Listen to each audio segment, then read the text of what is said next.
You're waking up 3, 4, sometimes 5 times every single night to use the bathroom, and you're starting to wonder if this is just what getting older means. But here's what most people don't know.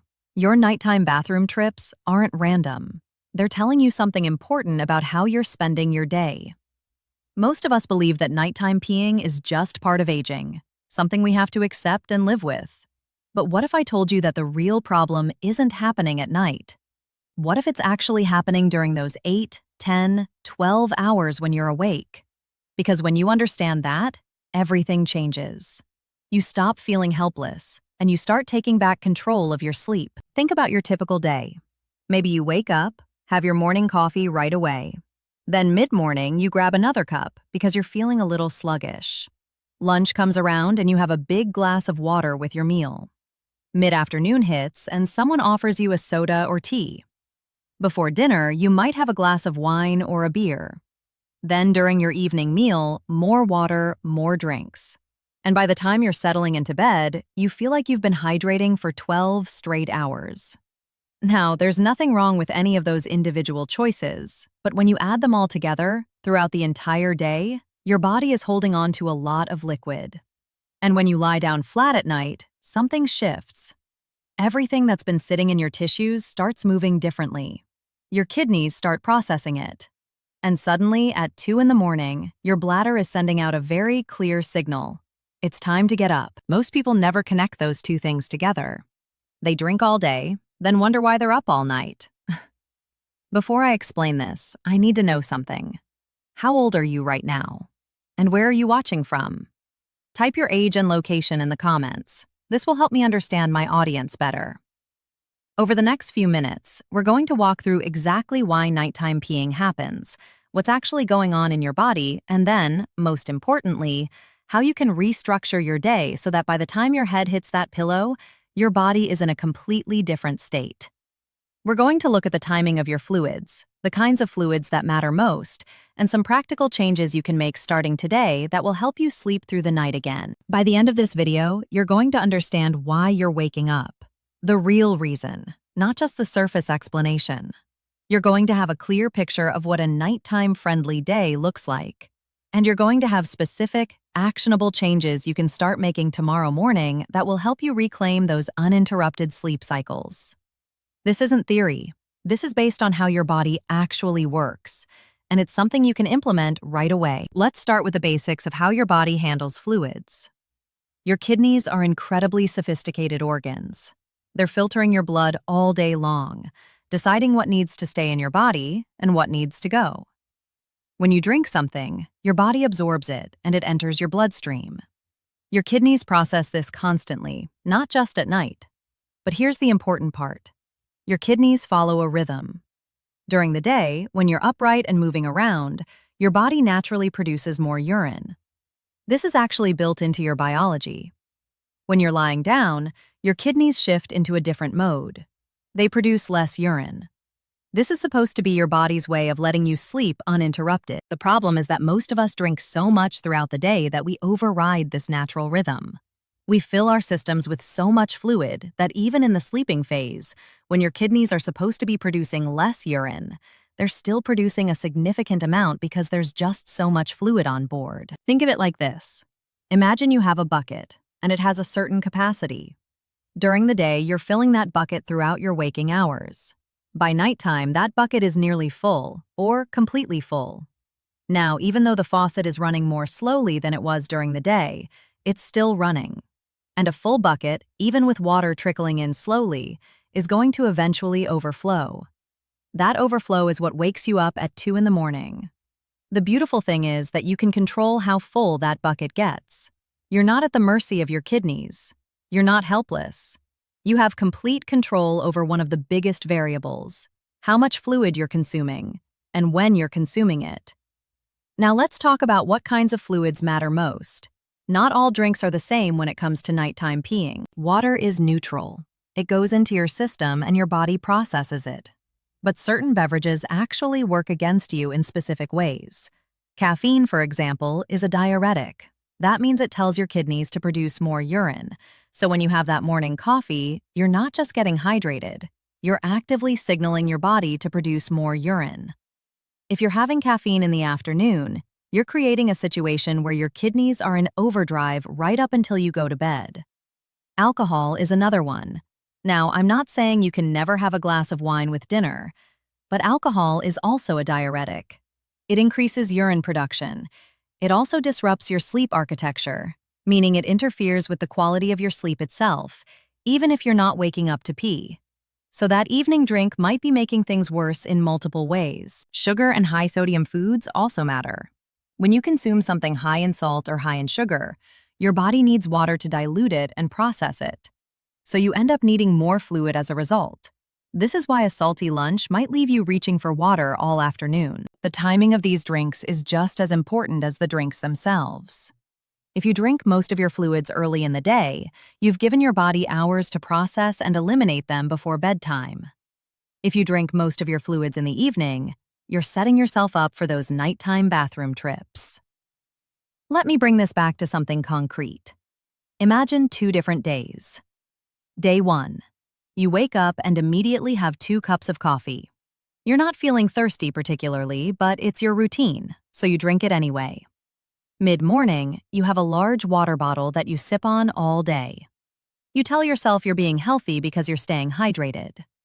At lunch, you have a big glass of soda with your meal, and then a coffee in the afternoon because you're tired.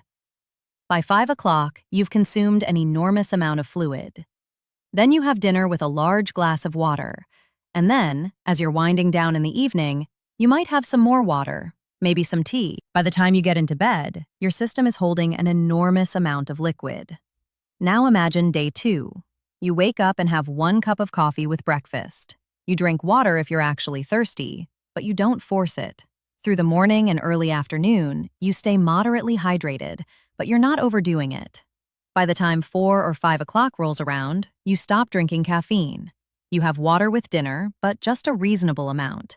And after 7 o'clock in the evening, you essentially stop drinking anything except maybe a small sip of water if your mouth is dry. Which of these scenarios do you think leads to a person waking up at 2, 3, and 4 in the morning? The difference between these 2 days is remarkable, and it's entirely within your control. Let's also talk about the physiological shift that happens when you lie down. When you're upright during the day, gravity is helping. Fluid naturally settles in your lower body, your legs, your feet. When you lie down, that fluid redistributes. It comes back toward your center, and your kidneys start processing it more actively. This is why some people notice they need to urinate shortly after lying down, even if they haven't drunk anything in the previous hour. This is also why certain health conditions can make nighttime peeing worse. If you're dealing with high blood pressure, if you have any kind of swelling in your legs or feet during the day, if you have heart issues, or even if you're just not moving as much as you used to, this effect is amplified. Your body becomes less efficient at processing fluids during the day, so more fluid remains in your system waiting to be processed at night. But again, this doesn't mean you're stuck. It means you need to be even more intentional about managing your daytime fluid intake. Here's what I want you to think about. Right now, without judgment, can you track what you've actually drunk today? Not what you think you've drunk, but what you've really consumed. Most people are shocked when they actually keep a mental tally. They realize they've had way more fluid than they thought because it comes in small increments throughout the day. Now let's talk about what a day that supports good sleep actually looks like. I want to give you a real-world template that you can follow. Start your morning with intention. You can have your coffee. I'm not asking you to give up things you enjoy, but have 1 cup, not 3. Have it with breakfast, not on an empty stomach. Eat something with it. This helps slow the absorption and reduces the diuretic effect. Through the morning, if you're thirsty, drink water. But notice the word thirsty. Drink when your body is actually asking for it, not because you've read that you're supposed to drink 8 glasses a day. That 8 glasses rule was never specifically designed for older adults with sensitive sleep patterns. As you move into midday, continue to drink if you need it, but start paying attention to time. By 3 o'clock, by 4 o'clock at the latest, I want you to think about significantly reducing your fluid intake. This doesn't mean you're depriving yourself. It means you're being strategic.